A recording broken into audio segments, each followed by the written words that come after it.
Audio Jungle.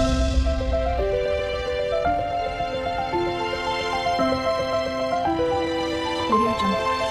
Hey guys, welcome to Angel vlogs. First of all అందరికీ happy Sunday. Sunday అంటే చాలు అందరి ఇళ్ళలో కంపల్సరీ నాన్ వెజ్ ఉండాల్సిందే.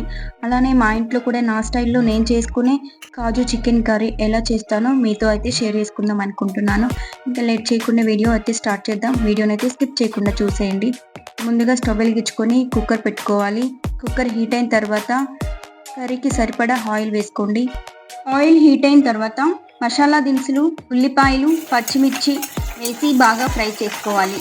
ఉల్లిపాయలు ఫ్రై అవుతున్నప్పుడే కొంచెం సాల్ట్, పసుపు, అల్లం వెల్లుల్లి పేస్ట్ వేసి బాగా ఫ్రై చేసుకుంటూ ఉండాలి.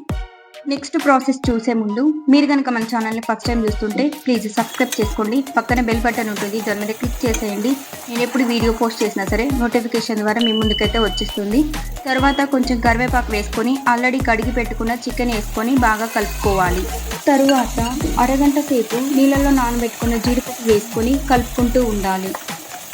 తరువాత మీ రుచికి సరిపడా సాల్ట్, కారం వేసుకొని కలుపుకొని ఒకసారి మూత పెట్టుకొని 1 నిమిషం మగ్గనివ్వాలి.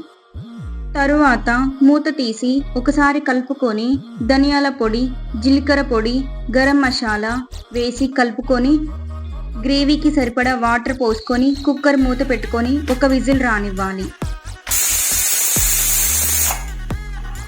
తరువాత స్టవ్ ఆఫ్ చేసుకొని కుక్కర్ ప్రెషర్ పోయిన తర్వాత కుక్కర్ మూత తీసి కొత్తిమీర వేసుకొని మరొకసారి కలుపుకొని డిష్ అవుట్ చేసుకోవాలి. అంతే, ఎంతో టేస్టీ అయిన జీడిపప్పు చికెన్ కర్రీ అయితే రెడీ అయిపోయింది. ఈ కర్రీని చపాతీతో తిన్నా చాలా బాగుంటుంది. లేదు అంటే ఇలా వేడివేడిగా అన్నం వండుకొని ఈ కర్రీ వేసుకొని తిన్నా కూడా చాలా అంటే చాలా బాగుంటుంది. నేనైతే ఇలా వేడివేడిగా అన్నం వండుకొని ఈ కర్రీ వేసుకొని అయితే తిన్నాను. మీరు ఎలా తిన్నారో కామెంట్ చేయండి. నెక్స్ట్ మరొక ఇంట్రెస్టింగ్ వీడియోతో మీ ముందుకైతే వచ్చేస్తాను. అంతవరకు లవ్ యూ ఆల్.